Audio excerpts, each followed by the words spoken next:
Well, hello everybody, and Happy New Year. I don't know when you're going to be watching this, but I'm shooting this on New Year's Day, January 1st of 2019.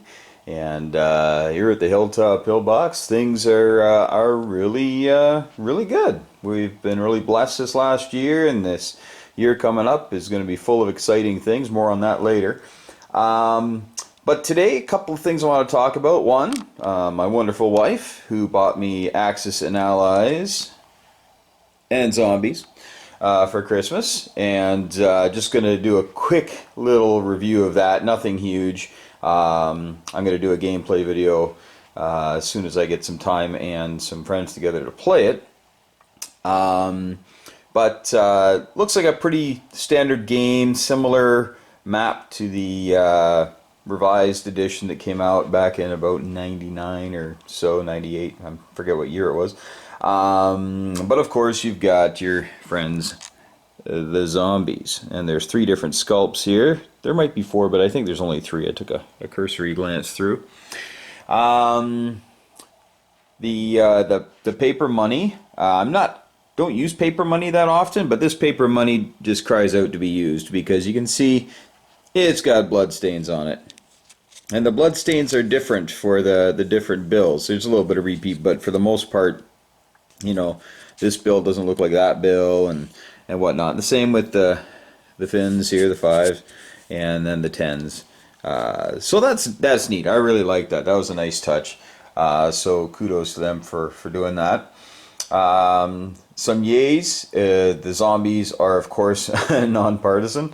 And they spring up wherever and whenever they feel like it. And it's a bit card driven. You're going to be drawing cards, and zombies will pop up, and then there could be some technologies that you can research. I won't get into that here. That'll be for another day. The one boo to the game, which doesn't really affect me, but it sure might affect people who don't play these games too often, is the setup. Calls for, you know, all these different units, and of course this is the setup, and what's left, there really isn't an awful lot left. I mean, if you take away the ships, you've got a couple infantry there. Russia's not too bad because we know they build up after time, but Britain is really low on units, and in fact Britain, you may notice, has a different colored transport here. And that's because I had to take this one out of my old stock from a different Axis and Allies game because they shorted me one. Maybe I'm a one-off, but hey, and if you've got an Axis and Allies and Zombies and you got shorted, hey, put it in the comments below and maybe we'll send off a note. Not a class action thing or anything, but just to let them know that, hey, this is yeah, it's not cool. Like I say, I've got dozens of extra transports that I could throw in there, not a problem at all. But again, for people who don't have them, that can turn them off your product right away. And even though I do have a lot of transports, you know, I really shouldn't have to, you know, bring one from a different game. But that's, who knows, maybe I'm just one in the factory that they didn't put in an extra transport, I don't know. But the gameplay is pretty fluid. There's 5 countries, of course. There's no Italy in this one. And China's got 3 territories to it. The economies are a little deflated, comparatively speaking. We'll just look up here. So the Soviets get 14.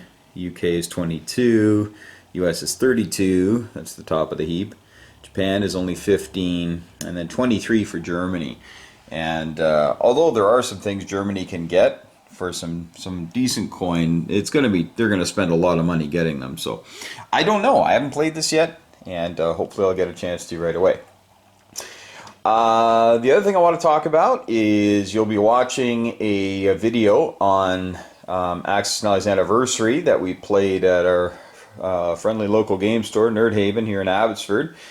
And we had a buddy of mine playing the Axis, and he paired up with a young man who's never played the game before, but he got it for Christmas. And so I played the Allies and they played the Axis, so you can just keep watching and find out what happened there. Some tense moments to be sure.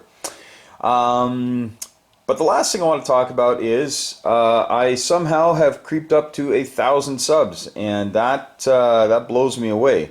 I'm very, very humbled by that, and very grateful for all of you who take the time to watch my videos and to throw down some comments and some corrections, because as you all know, we all make mistakes, and I seem to make enough of them to warrant people correcting me. Sometimes I'm right and they're mistaken, but for the most part, yeah, I've messed up a rule or two, or I forgot to put a unit or marker there. But you still subbed, and you still you've been faithful viewers, so I really appreciate that. And so as a token of my appreciation, and when I say token, I mean 7 tokens. These tokens here are naval tokens, and so the yellow ones here, you get 3 of them. They're coastal markers. Now you're saying, well, what good is that? Well, when you play 1939, this is the board. It kind of tells you how big Axis and Allies Zombies is. It kind of takes the Indian Ocean, and that's about it. A little bit of Africa. I think it's about half Africa. But yeah, if you ever play 1939 or 1936, you will need these. And that just is typically battleships and submarines that are coastal vessels for the neutrals. And if you take them over, you can only use them when they are adjacent to land. For instance, we have Seazone 27 here, and there's no land. So you couldn't bring a sub out here to convoy, or a coastal battleship to convoy. That's important because Portugal has some, Spain has some.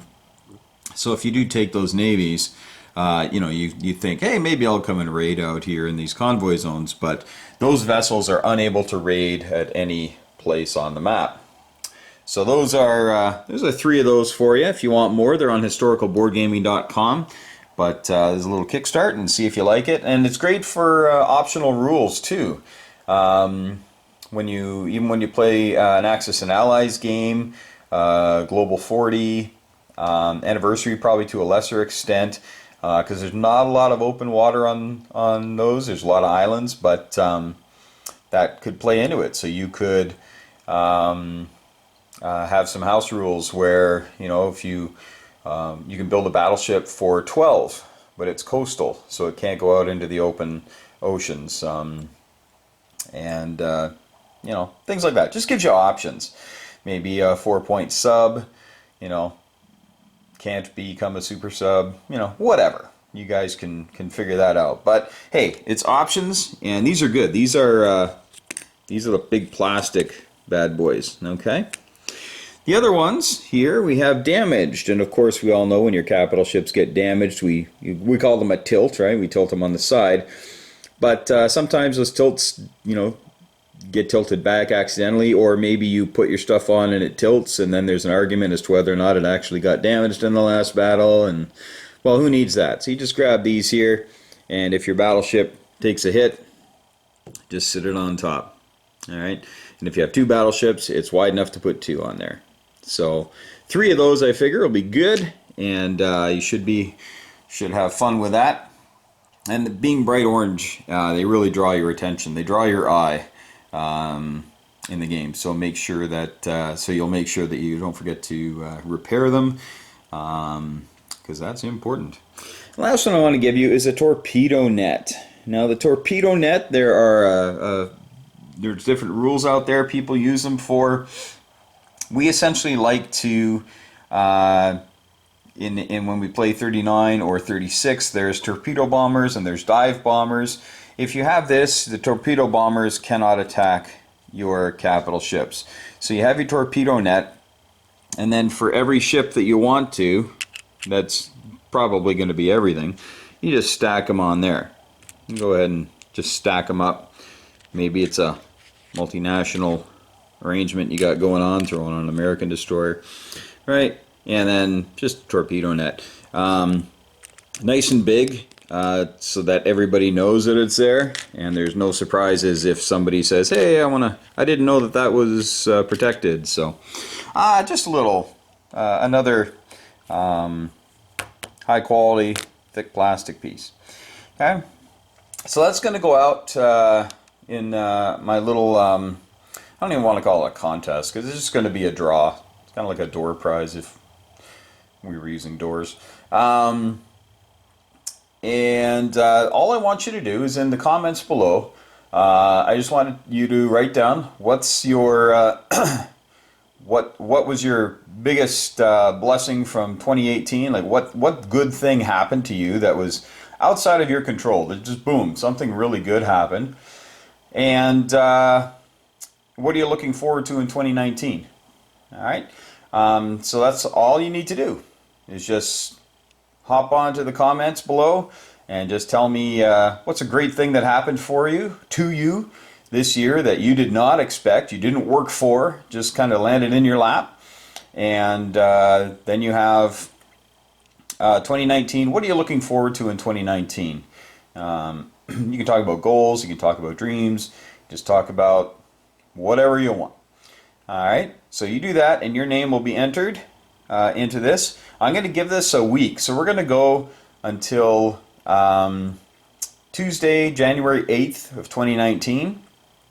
And then from everybody who's commented on this video, I figure a week's probably long enough. Everybody who's commented, their names will go into a hat and we'll draw, and or we'll do a roll-off like I usually do to keep it nice and random, and someone will get those.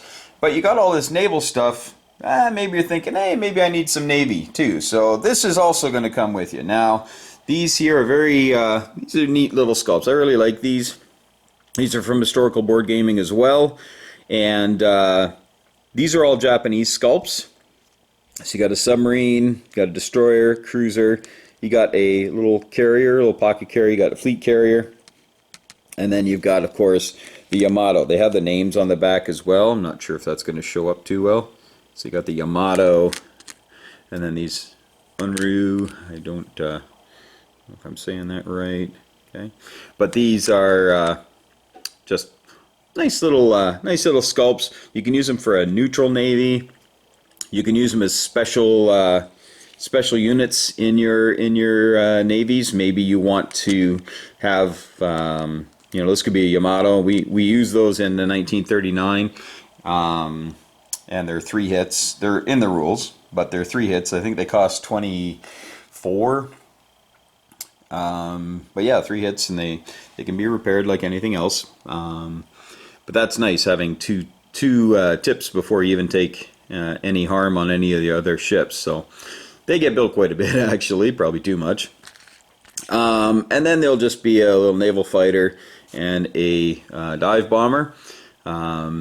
But it's up to you. You can make that a torpedo bomber if you want. Just make sure you get the torpedo net. And the torpedo net is once you've been attacked, the torpedo net goes back for purchase. Anybody can purchase it. It's not a permanent thing. It just stops one attack. So when you go in to attack someone, you're basically if they have a torpedo net, your torpedo bombers are no good for that one attack turn.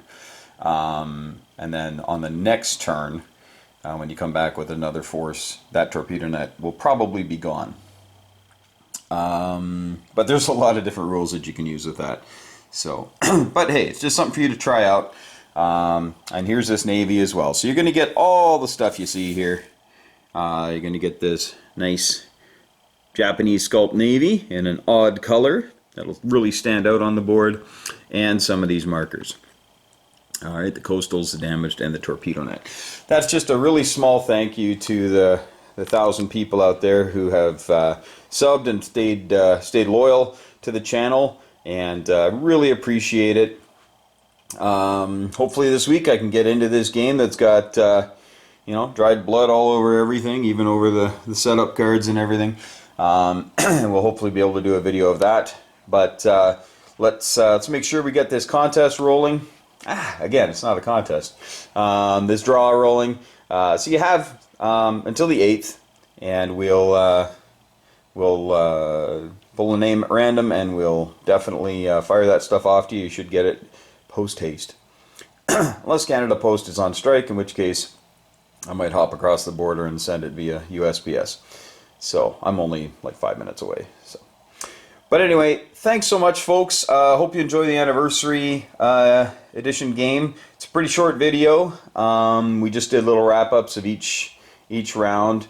I know some people were asking for a whole video of all the play and everything, and we were going to do that, but having someone who's never played before, there was a lot of stop and start, a lot of explanations, and I thought that you probably wouldn't enjoy that. So we just went with the wrap-ups, and you'll be able to watch that right away.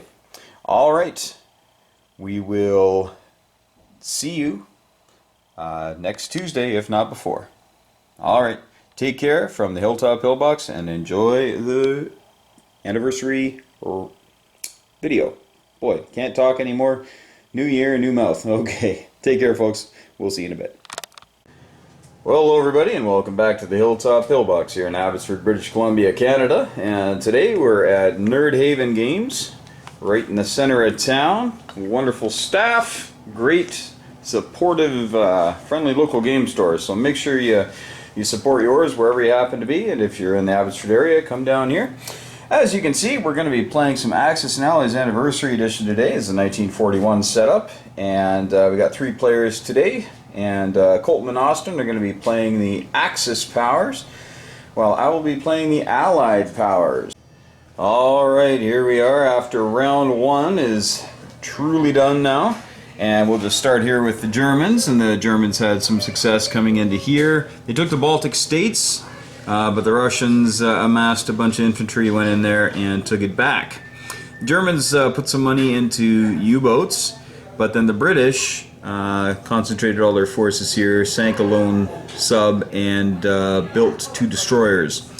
So the U-boats may be bottled up here, but we'll see what they'll do. They still have quite the air force, so that could be an interesting fight. The Americans sank a U-boat that had come over with a buddy and sank the Canadian U-boat and transport in the first round. The Italians just shuttled over a man in a tank and built some men and artillery. The Russians built a fighter and some men just to help shore up things, and we'll see if that was effective enough. The British built an industrial complex here in Egypt and brought some guys over from India to shore it up, bringing up a guy from South Africa. There's a couple of guys here, and are bringing over some guys from Australia to help out. India has been left fairly vacant, but that's because the Japanese are pushing hard against China, and the British were able to take French Indochina for a moment. They'll obviously lose that, but hey, anytime you can make Japan retake territory is a good thing. The Russians are pulling back from here, but Japan decided not to take advantage of that. Japan built transport and 3 infantry. They took the Philippines with authority, but they did lose one guy. In the Carolines, the Japanese... Oh, this guy should be in there. Japanese took Wake Island and had a couple of transports, a cruiser and a destroyer.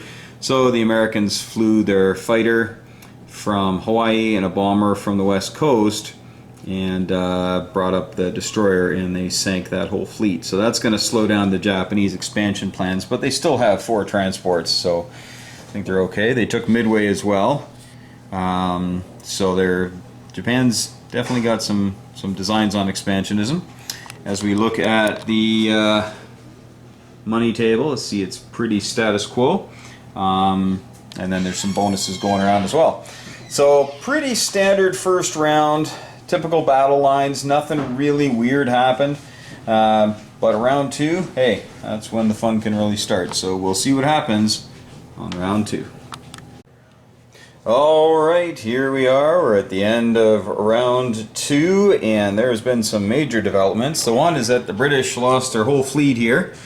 It was attacked by the Luftwaffe and 3 subs and a cruiser, and all he lost was 2 subs. And I lost my entire fleet and a Russian sub that came down to help, because we did nothing. So that was dismal, but then we had the RAF come out and sink the cruisers, and a bomber came over and sank the German transport, so I don't know if there's moral victories in Axis and Allies, but that made me feel a little better. But the British fleet is now having to be rebuilt, as you can see. Americans have brought some guys over there. They bombed Germany. We got Germany for $3 on 2 different bombing raids, but at least they didn't shoot us down, so there's that. Germany retook the Baltic states with some authority there, so Karelia is looking a bit under the gun right now. See how that goes. The Italians built a transport and some more ground forces, hoping to deal with the British, who are very bulked up in here and are planting a couple of tanks a turn, and they brought over the infantry from India, infantry from Australia, and infantry from South Africa have all joined up here, so lots of stuff going on. But the Japanese are on the rails now. They've got the East Indies and Borneo and getting some nice tidy bonuses. They kicked the British out of French Indochina. The Chinese, though, they're still alive and kicking, but doing what they can do. Russia was able to kill four tanks? Four tanks and 2 men, yeah. So that was pretty cool, just for the loss of 4 men, I think, total. So that was pretty cool. And Russia continues to build up her air force there to hopefully reach out and be an annoyance. Up here, the Americans took out a lone Japanese transport that had taken the Soviet Far East, but that takes away a Russian NO. But it seemed to be worth it at the time. We'll see if the Russians agree. But the Japanese are pretty thin up here, so we're going to see what they do. They're down transports. They've got 2 here, and they got 1 way down here. But it's in harm's way, especially with an American bomber down in New Guinea. And the Americans moved their whole fleet down here and built another couple of destroyers here on the west coast. So it's this is a very interesting game. Not really sure how it's going to go. It could go either way right now. As we look at the money situation, pretty typical, of course. Germany and Japan are climbing a little bit each round, and the bonuses now, Japan's up around like $41, and yeah, so it's going to be an interesting race. You can see that there's a bit of an emphasis on building some bombers, and hopefully that'll have an impact going forward for the Allies. But the Axis are on a roll here, and British are having to rebuild their fleet, so we'll see what happens on turn 3. Okay, so interesting round here, but things are going better for the Axis than for the Allies right now. Tried to bomb Germany and shot down another British bomber, so kind of sucks. And when we bombed Germany with the surviving bomber, we got 1 hit. And the Americans bombed and got 3, I think. So yeah, not doing so well with the bombing here. And it's not like global where you add the +2 bonus stuff, so yeah, it's pretty thin. Americans are moving up some stuff here, obviously trying to get things going. They did take Norway, which they'll hold on to, I guess, indefinitely, because it's very hard for the Germans to get up there. But the Italians are definitely massing to take Cairo, and might be able to do it. We'll see what Japan does this round. Russia is just being Russia. Karelia traded hands, if you're wondering why it's so thin up here. The Germans took Karelia, and then the Russians sent everything they had and had a fighter shot down and lost 2 tanks and a man. But landed, they had 1 tank left at the end of it, so that was rather fortuitous. So the Germans are a little bottled up here, but they're probably going to bust out this round, and they're getting ready. I think they're going to be building a factory in France. I'm not sure, but we'll see. I don't know. Maybe he's thinking I'm going to build a factory in France someday. I don't know. So Russia built another plane, fortunately. So I was hoping to have 3 fighters at the end of that round, but we still got 2. India got a little help from Cairo here, and we'll see what the Japanese do about that. Americans came down here and liberated the East Indies in force, and yeah, hopefully that'll stay the way it is.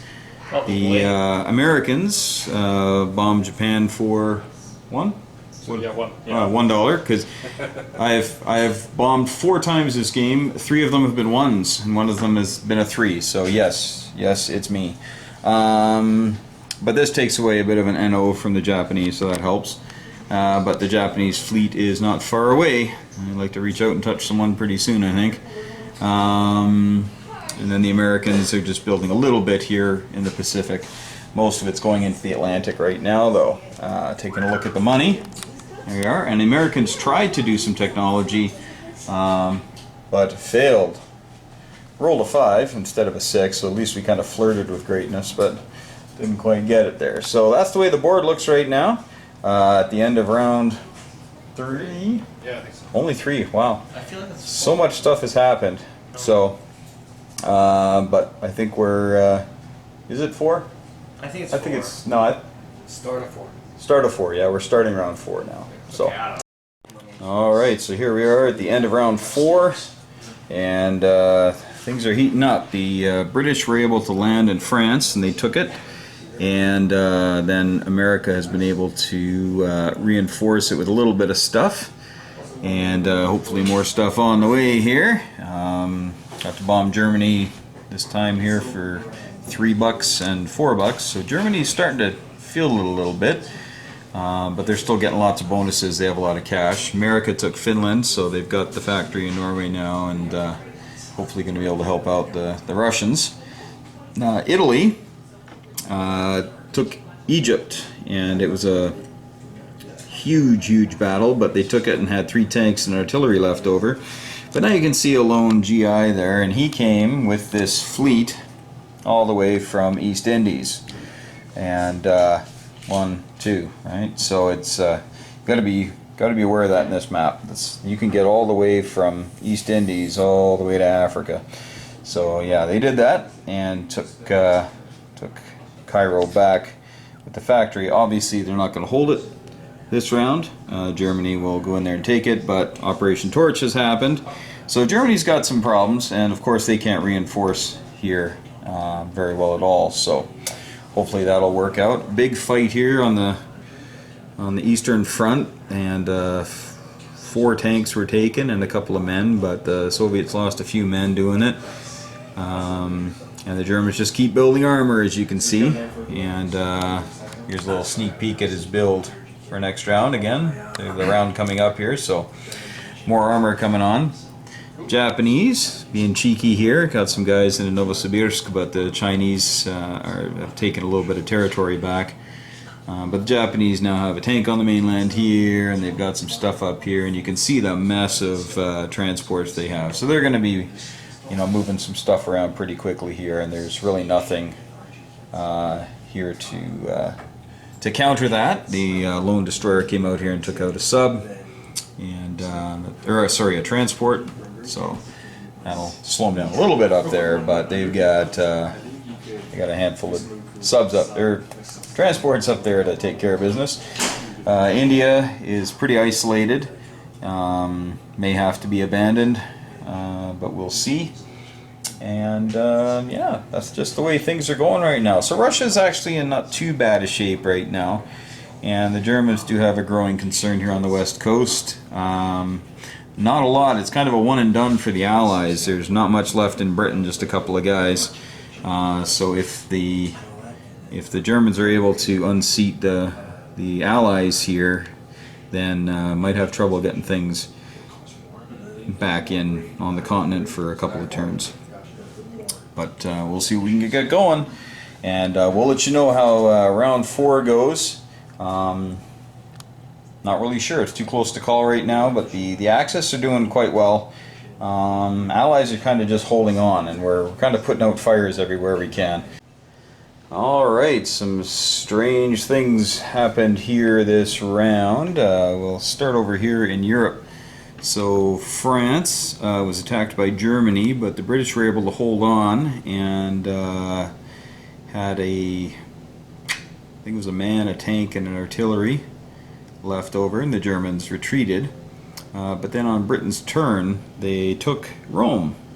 So they got a little bit extra money, but as you can see, Italy was able to easily take it back because there was only one tank left for the British. But the British could bring down, they had 3 fighters in the UK, they flew down, no hits on the AA, so that was good. Now we have Germany's kind of bottled up here, but still getting these crazy bonuses, so still making enough money to be a pain. Plus they took Cairo with some authority. The British brought over one little blocker here, but that probably won't last too long. And the Suez is closed, so the American fleet went back here to hopefully cause some concern to the Japanese, but we're not sure how much. Another lone Japanese transport was sunk, but Japan's happy to trade that for getting their bonus now for having the islands. And it's going to be a while before anybody can do anything about that. And what's going on over here? The Japanese are now very firmly entrenched on the continent, got lots of stuff going on. The Chinese are down to their 3 territories here, and the Russians are kind of in full retreat up top. The Japanese still have tons and tons of stuff. They got a bunch of bombers here. They're going to be coming into action, I guess, next round. And the Americans have 4 destroyer fleet, or 3 destroyers and a cruiser here. And yeah, so not a lot of territory really changed hands so much. That didn't go right back. So we're pretty much status quo on things like that. But the Americans now have the notorious Norwegian factory cranking out tanks, and we'll see if that is enough to make the Axis say uncle fairly shortly here, but we'll see. Alright, we'll see what turn 5 brings here with the Axis and Allies Anniversary Edition 1941 scenario. Alright, so the war continues, and some typical news for some things, but we'll just get right to it here. France was taken back with authority by the Germans, but then we had some Anglo-American landings here in northwestern Europe, and the Americans didn't put their build on the right spot. So we're going to put their build on the right spot here. Nice job, America. Yeah. All right. Russia has been able to get into Europe a little bit here because of the Germans having a deal out there, and if Italy getting neutered there for a turn. But Germany does have this nice shiny factory down here, which will no doubt be causing problems for the Ruskies. But the Russians have bulked up quite a bit of men here, and they've also got a decent little air force going on there. Japan is gearing up to do something nasty here. We're not sure what, but they built a factory down here in Burma, and India was vacated by the British. They decided to hightail it out of there and bring everything over there. No sense fighting in a burning house. And yeah, the Americans put a battleship and 3 subs here in the Pacific, and brought their fleet even further east. So it'll be interesting to see where everything converges, and whether or not Japan will be able to stand up to the might of the 2 fleets there, if they can actually get together. China, a little resurgent, but they didn't put anybody on this last round, because as you know, they get 1 man for each of the 2 territories they own, and they only owned 1. They busted out and they own 3 this time, and if things go well, they should at least be able to put 1 guy on next round, but we'll see. Alright, so it's going pretty well for the Allies in Europe, but it's going pretty well for the Axis in the Pacific, so we're going to have to wait and see if anybody can rush and get more victory cities, or if it's going to be another few rounds to go. Alright, we'll let you know what happens on turn 6.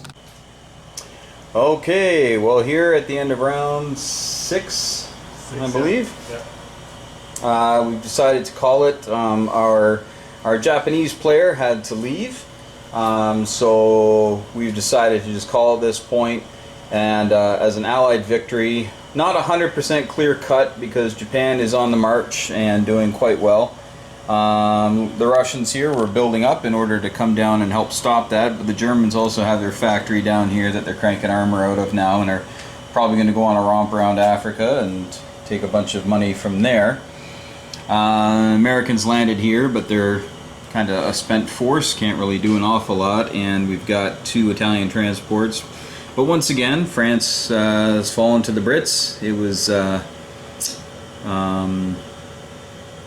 empty, so they just hopped in there and took it, and the Americans have put in what they can. And some bombing happened. They bombed Italy though this time, just to beat up Italy, and took 5 out of 15 bucks, so that was pretty consequential to them. Yeah, typically the American builds have been going in the Atlantic recently, and for most of the game, and that really helped put the pressure on Germany. Not much else to say about the Eastern Theater. I guess Germany just kind of had some trouble getting going, and we're under a lot of pressure. Japan here, like I say, was able to take India because India got vacated over to Africa. But the Chinese are alive and well and took back a couple more territories this turn, and the Russians are helping them out a little bit, but it's funny how a little bit of help, like 2 men in China, is actually a big deal. You know, 2 men on the Eastern Front is nothing, but in China that's a big deal. But Japan is busting out here a little bit, but the Russians were going to kill that guy up north and take these other territories back with their little stack infantry. I don't know if you saw it, but there's also a Russian fighter here ready to lend a hand. So at the end here, Russia actually had 6 fighters. And with if they get a good stack of infantry, that can be quite a punch. But Japan is no slouch, that's for sure. Definitely has a ton of stuff left here. And it was his first time playing. Took some advice from us, did some of his own stuff, just learning the game. He got it for Christmas, and so he's glad to be able to play it. And this is my copy, of course, but he's glad to be able to play it and learn it. Now he can play it with his friends and family. A couple of transports came up here. He got all cheeky and took Alaska because there's nothing to really take it back this round. So the Americans were forced to do a build here just to let them know that we're not letting go too easily. But that does take down, of course, one of the Americans' NOs. But they got Midway back and have made quite a large fleet over the time, doing a destroyer or a cruiser or just, you know, a ship around out here in the Pacific. And then after a while, it's a pretty big fleet when matched with or joined by the original fleet. The British actually built a factory in Australia because the only place they were building was in London, and you can only build 8 units. And because they have the global economy, it's usually pretty good. If we look here, and we haven't really fudged any of the other stuff. The Americans went up another 2. They took Czechoslovakia, but you can see Britain and Japan are kind of locked here, doing pretty well. And with the bonuses, they're both up around 60 in the 60s. So that's a lot of stuff they can do. But the Axis are just figuring that Germany's in too much of a hole right now, only making about 20 bucks, and just won't be able to move east. They can continue to repel, they can liberate France every turn, but they just can't head east, and that's what's stopping them from growing their economy. But one other thing I want to point out is technologies here. So the Germans did get that super subs, the British got paratroopers, the Americans have the heavy bombers. And so heavy bombers in this game, for those of you who don't know, it's you just get to roll 2 dice and then you choose the higher of the 2. So it's not like the original where you draw 3 dice and add everything up. It was kind of ridiculous. So, but bombers also cost 15 in the original. They only cost 12 in this one. But that's pretty much it there. Glad that you watched. Thanks for watching this a lot. And as we head into the new year, hey, set aside time to play and hang out with your friends and your family. Just let them know that there's a lot of great things to do out there, and gaming is probably one of the best things you can do. It's nice and safe and fun until people start throwing dice, which hasn't happened for a long time.